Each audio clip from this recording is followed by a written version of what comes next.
The resumption of oil prospecting in Borno marks a turning point in the search for the hydrocarbon since it started in 1976 by the NNPC Frontier Exploration Service. By 1985, exploration in the Gongola and Chad basins had gone a significant level. Work was suspended 10 years later until 6 years ago when tragic ambush of NNPC team by Boko Haram in Magumeri, northern Borno, prevented commencement of prospecting. Hope for successful prospecting of oil in the Chad Basin is being rekindled with peace returning and work in progress at the Wadi B site in Tubo, Jere local government area. What prospects does it offer for Borno renaissance as the dust of conflict settles? How much economic benefits will be derived by people of Borno as prospecting for oil resumes? This shall be our focus this afternoon on Panorama from the studios of NTA Maiduguri Network Center. I am Abubakar Musa.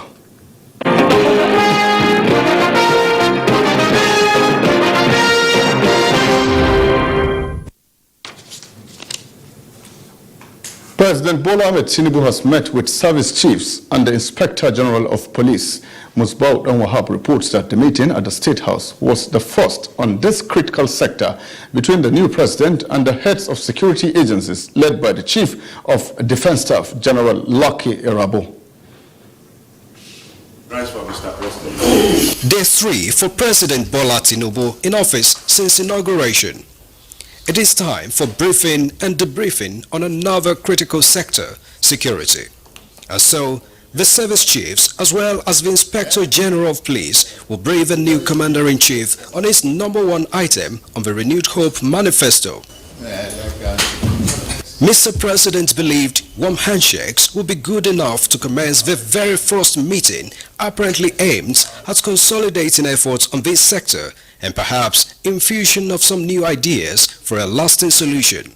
And after about 2 hours of an indoor meeting, some new hope emerged. Well, the expectation of Nigerians is that security will be improved upon.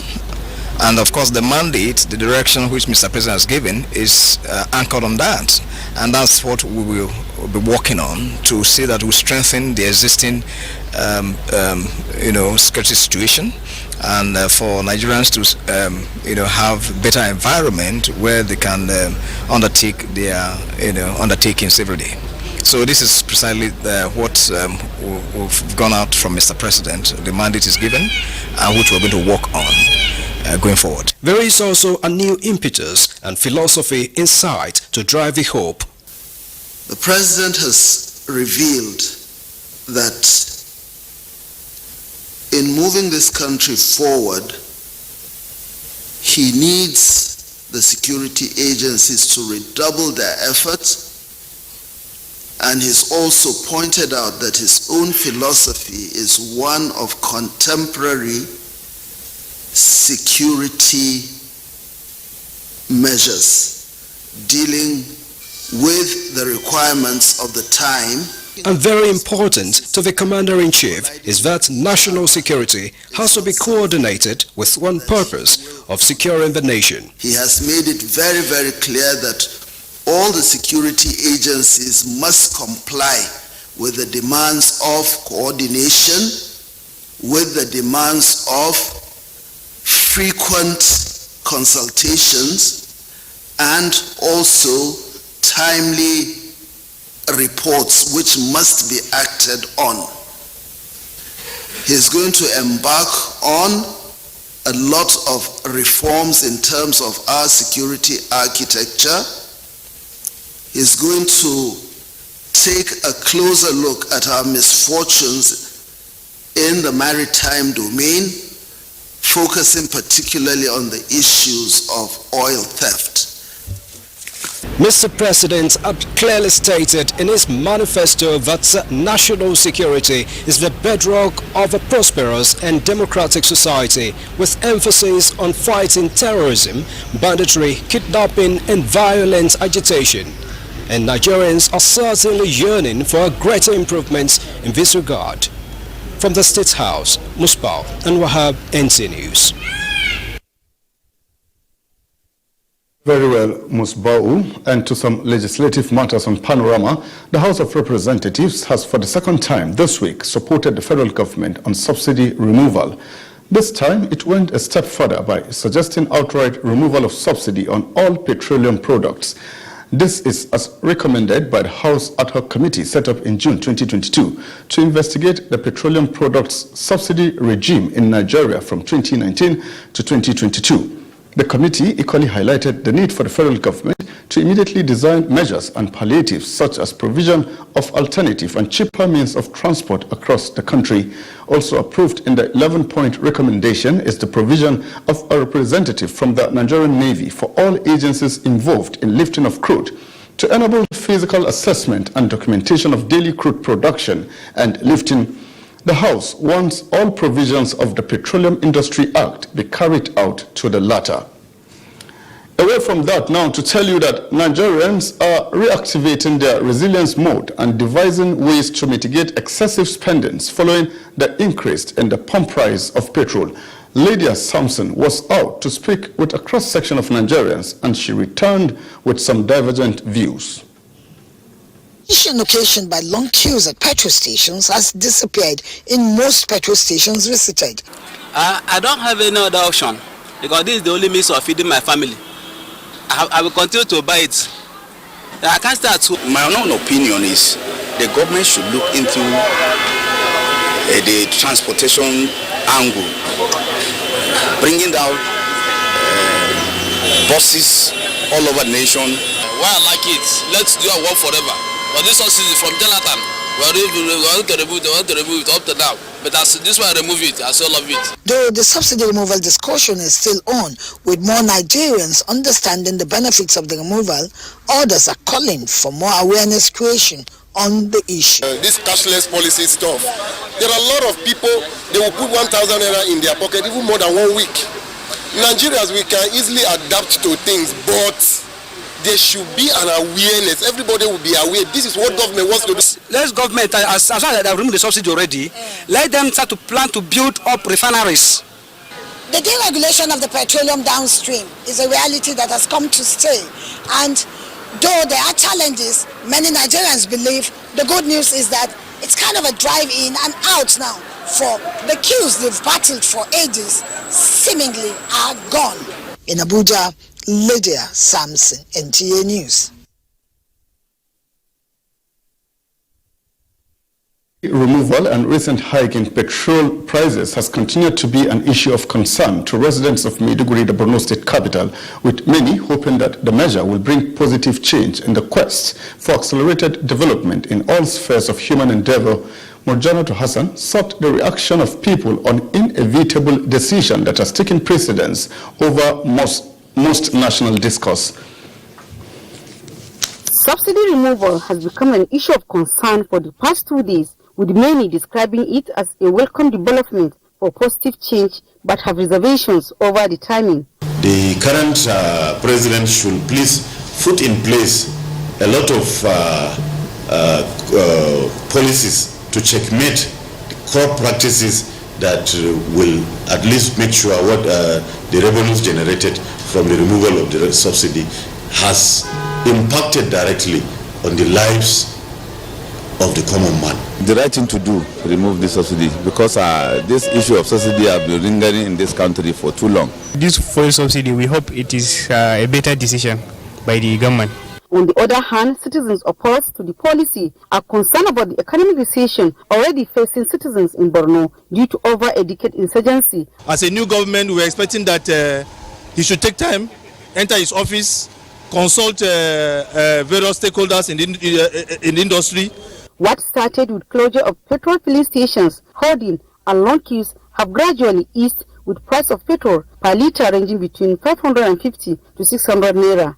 Though no queue in most of the filling stations visited, and this may not be unconnected with the subsidy removal, forcing many motorists to abandon their vehicles to adjust to the reality on ground. Citizens are of the hope that the removal of fuel subsidy, which has been lingering for years, the ordinary Nigerians will accept it with good faith and pray that government will meet up to their high expectations. In Maiduguri, Murjana Hassan, NTA News. Central Bank of Nigeria has debunked claims it readjusted the Naira's rate to the dollar just as it collaborates with the fiscal authorities to meet the demands of the times on the economy. Leah Katun Babatunde was at the Fiscal Liquidity Assessment Committee flag retreat in Abuja, where agencies are engaging themselves with a view to responding adequately to economic crisis. The pandemic and its effects might have waned, but certainly it has essentially changed the face of digital transactions and perhaps forever. These changes are, however, not without risk to monetary and financial system stability.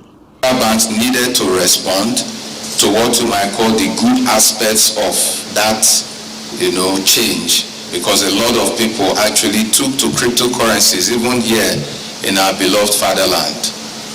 Of course, we kicked them out of our banking system because the opacity of the system is still a threat to financial system stability. Nigeria's official exchange rate tops conversation this new month.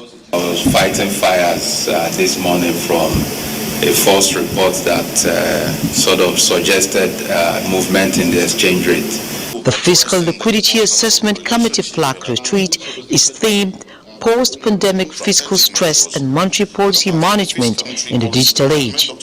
This gathering is a synergy between the fiscal and monetary authorities to coordinate response to economic challenges. The fiscal arm of government also pays close attention to the thriving fintech sector to boost tax collection, aid targeted social interventions, improve debt management, and facilitate international trade, among several others. Liquidity stress means that we're having need for higher expenditure outlets, but revenue flows are leaning. The same thing also on the central bank side. While we are also looking at our monetary agenda and managing liquidity, we're also mindful of how that is now impacting on growth, on the banking sector stability, and the most critical part of it now is that digitalization.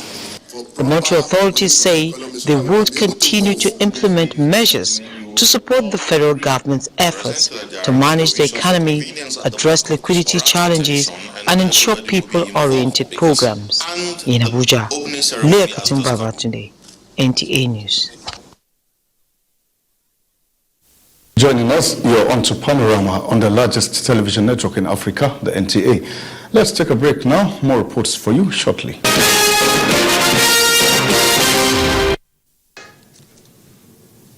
We're glad to have you back. Let's move on now. The resumption of oil exploration in the Lake Chad Basin Wadi B location in Jere local government area of Borno State by the federal government has been described by many as a good initiative that will unlock potentials for the development of the once troubled northeast region. The hopes of stakeholders for the prospecting of oil to eventually lead to production for economic benefit of all within the value chain. Kaigama Mustafa has more on that. From ashes of conflict to a potential base for economic prosperity, Borno is on the pedestal to become a home for fossil fuel in addition to other rich natural resources untapped. The exploration of YBB oil was suspended in 1995 to review the nation's oil exploration policy by the federal government. With the improved security and resumption of the oil exploration, there is no doubt that this bid will enhance socio-economic growth and development of the states in addition to other opportunities. We thank them very much for actualizing this project. What the oil producing countries and states do benefit from 13% derivation, the employment opportunity, the job opportunity, the development opportunity, and this is just the beginning. We are almost 100% sure because we deployed modern technology. We deployed what we call conventional in addition to the conventional ones to actually come up with this prospect. So this portends a very great and glorious future of Borno State. Well, also creates the avenue for having most of our people who are unemployed get employed. For me, I'm looking at it from the security aspect. This is a milestone for us because this project has been put on and off due to security challenges. It will boost the economy, it will uplift the nation, and by God's grace, it shall be successful. The prospect of this oil exploration in Wadi B here in Jere local government is that the issue of this insecurity will also be a thing of the past, inshallah, because the vulnerability of this environment will now be enhanced. Borno citizenry assured of their unalloyed support to the federal government in executing the project. From the standpoint of previous oil exploration in the Chad Basin area in the past decades, this historic flag off for oil prospecting means all hope is not lost. The quest to make Borno an oil-producing state. From Wadi B oil exploration sites in Borno, Kaigama Mustafa, NTA News. That's true, Kaigama. Now, the Nigeria National Petroleum Company Limited has resumed oil exploration in Borno State, a feat many anticipated will bring about the much-needed development in the northeast. With me in the studio to discuss oil exploration and its potentials for economic development of Borno is the President, Borno State Chambers of Commerce, Industries, Mines and Agriculture, Ahmed Ashimi. Sir, it's actually a pleasure to have you in our studio this afternoon in Panorama. Thank you. All right, what direct economic benefits will be derived by people of Borno with the commencement of oil exploration? Well, at this exploratory stage, our indigenes who are particularly living around the exploration site will be given a lot of opportunities for employment.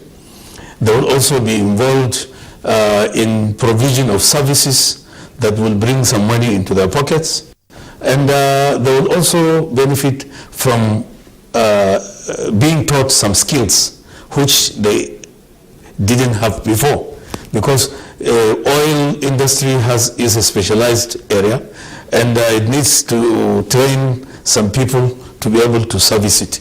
So in this regard, it has potentials for bringing about a lot of economic benefits for our people. All right, sir, what other opportunities are there for Borno citizenry when the oil is discovered in sufficient quantity in the state?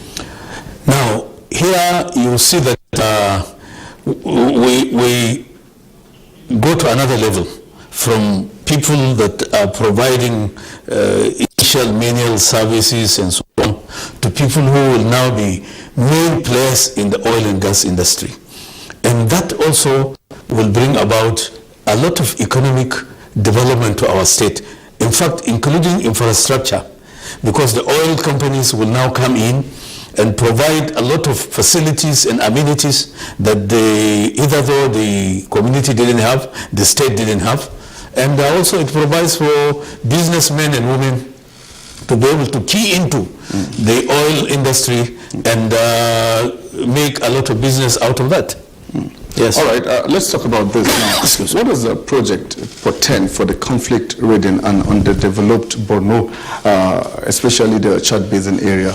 Yes, you know that the Chad Basin area has seen its own fair share of insurgency and insecurity.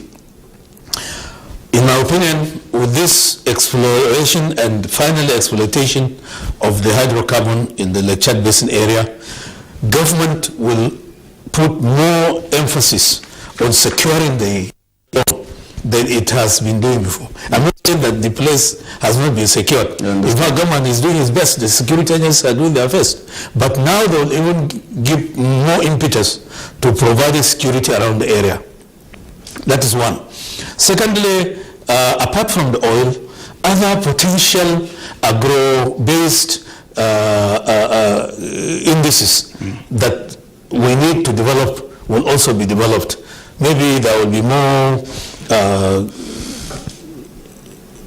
farms that for irrigation provide equipments, provide facilities for fishing development and so on. So the Chad Basin area and Borno State will benefit. It portends for it a very quick and strong development economically and socially. All right, how do you envisage other potentials for the development of the state as the exploration gets underway? Yes, you know, a lot of now the state itself will now, having found oil, will join the league of states that are oil producing, and will have an increased revenue coming from the oil. For example, like the 13% derivation, now Borno will be on. Therefore, there will be more money for our state government to do a lot of the good works they are doing. In addition to what the government is doing, we envisage and we will even demand that oil companies and their businesses will also provide infrastructures and so on for us. All right, sir. I'm afraid we just have to leave the discussion here for now because we're running out of time. Thank you. We must appreciate you for being part of Panorama today. I'm grateful. Have a lovely weekend. That was actually the President, Borno State Chambers of Commerce, Industries, Mines and Agriculture, Ahmed Ashimi. Let's move on Panorama. The attendant challenges of flood can be substantial and extensive when carefree. Good site identification to erecting an edifice for residential and commercial purposes can lessen the effects of the disaster. Zainab Adam takes a look at the level of preparedness of flood control in Borno. Rainy season usually sets in around June in Borno State, putting a smile on most inhabitants. Although last year's heavy downpour experienced washed away properties, overflooded riverbanks and displaced families. To this end, Borno State government has constituted a committee to curtail flooding and related emergencies. General Manager, Borno State Urban Planning and Development Board, Kaka Malam Umar, is here with me to talk on preparations put in place to avoid flood this year. The Executive Governor of Borno State has put so many measures in place to curb the menace of flooding in Borno State this year. And we have quickly started clearing all the drainages within Metropolis. If you observed Maiduguri now, you see that Borno State Environmental Protection Board and the Committee on Flooding have embarked on total clearance using both manual and mechanical clearance exercise throughout these 2 weeks. And when it comes to the physical structures built on waterways, we have since marked the structures for demolition. There are more than 1,000. The state government, under the leadership of His Excellency, the Executive Governor of Borno State, so he wants to provide them with alternative site. And I think the NIMET, by their warnings, I think this rain season will not be as last year rain season. What other measures does your board have to avert or avoid flood before they occur this year? His Excellency, during the flooding, promised to power this board to construct underground drainages throughout Maiduguri. And we have since started working towards that. It is expected that with the early preparations by the government, residents will be able to sleep with their eyes closed. It is back to the studio. Up next is Sports Update, and here is Olumide Eguntola with that.